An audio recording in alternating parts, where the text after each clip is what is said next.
Shalom sahabat OBS, terpujilah Tuhan yang menguatkan dan menuntun kita sepanjang tahun 2021 yang luar biasa. Dan saat ini memasuki tahun yang baru yang penuh dengan semangat, harapan, dan mujizat yang baru.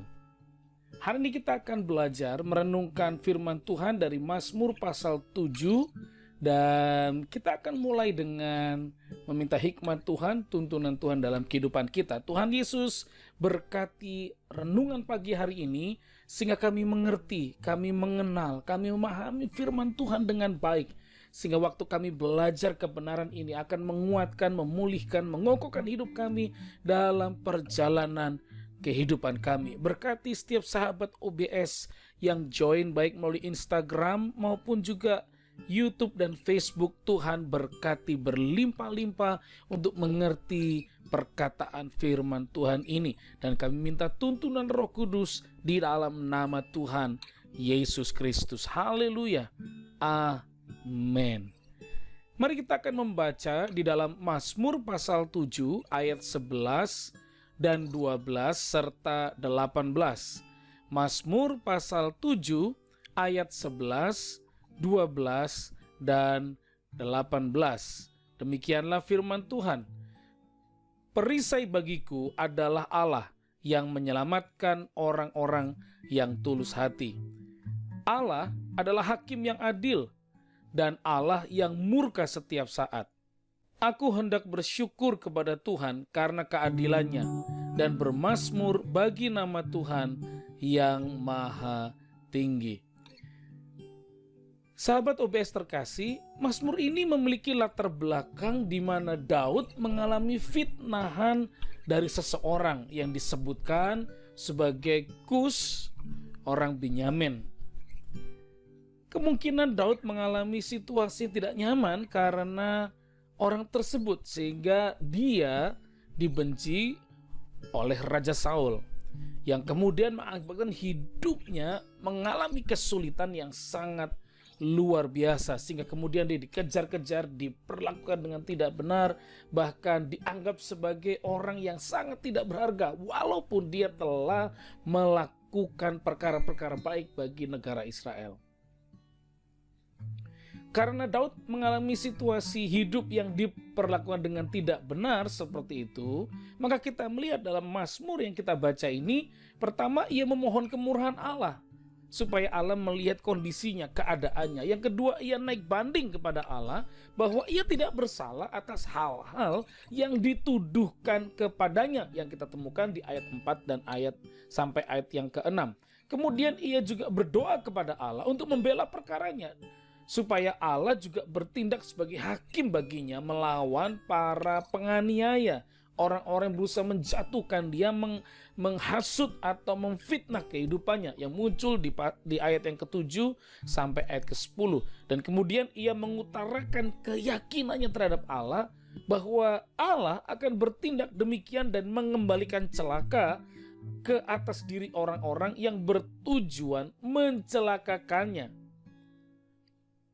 Dan yang terakhir, ia berjanji untuk memberikan kemuliaan kepada Allah atas kelepasan yang akan dia hadapi. Nah, Daud sebagai orang yang sangat dikasihi Tuhan ternyata mengalami situasi yang tidak menyenangkan. Dalam kehidupannya kita tahu ketika tumpang tangan itu muncul, minyak urapan mengalir, dia menjadi calon pengganti Raja Saul atau calon pengganti raja berikutnya. Tetapi rupanya ketika dia mengikuti rancangan Tuhan, mengikuti tuntunan Tuhan, mengikuti hari-hari bersama dengan Tuhan, ternyata bukan perkara-perkara baik yang terjadi. Bukan perkara-perkara luar biasa yang membawa dia terus dalam kemuliaan, tetapi menjatuhkan dia, membuat dia melarikan diri dari kenyamanan, membuat dia lari dari keluarganya, membuat dia lari sepertinya rancangan Tuhan gagal atas kehidupannya. Pelajaran apa bagi kita hari ini pada Mazmur pasal yang ke-7 ini?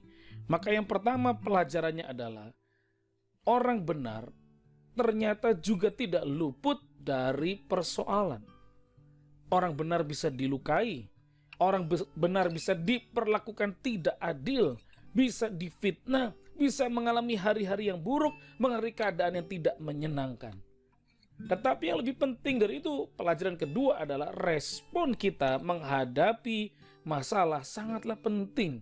Bahkan lebih penting dari masalah itu sendiri. Mungkin ada hari ini seperti Daud yang mengalami kesulitan, dijegal, Anda ditentang oleh orang, Anda mengalami keadaan di mana kehidupan rasanya menjauh dari hal-hal yang baik.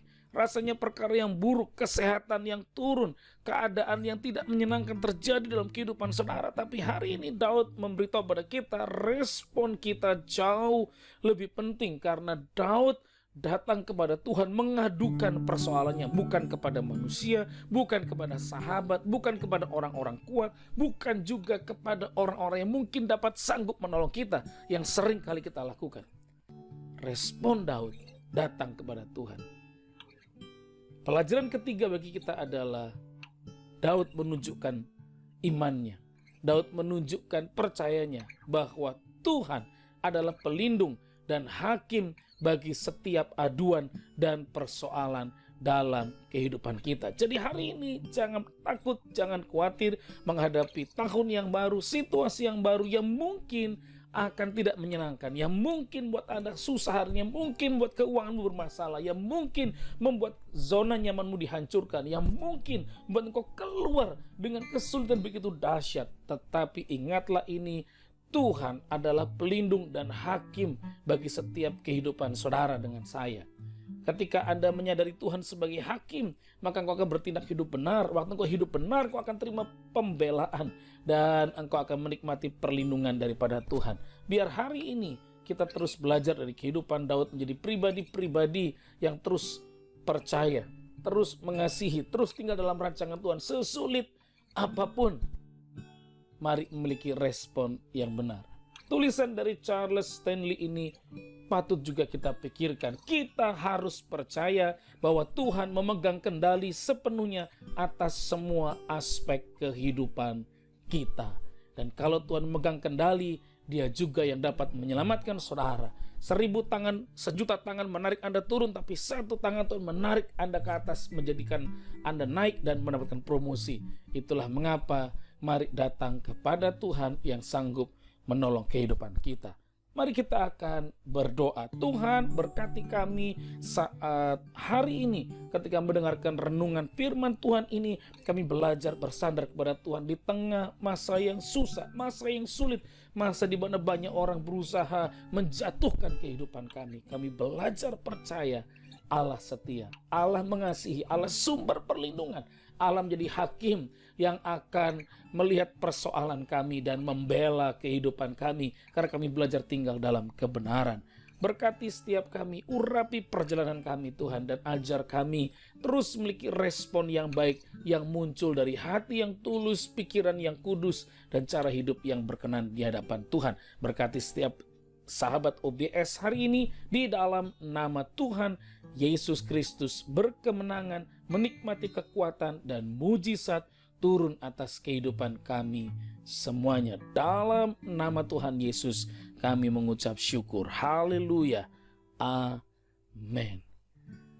Kiranya Tuhan memberkati semua sahabat OBS, tetap berjalan dalam rancangan Tuhan, tetap mengucap syukur, tetap kuat.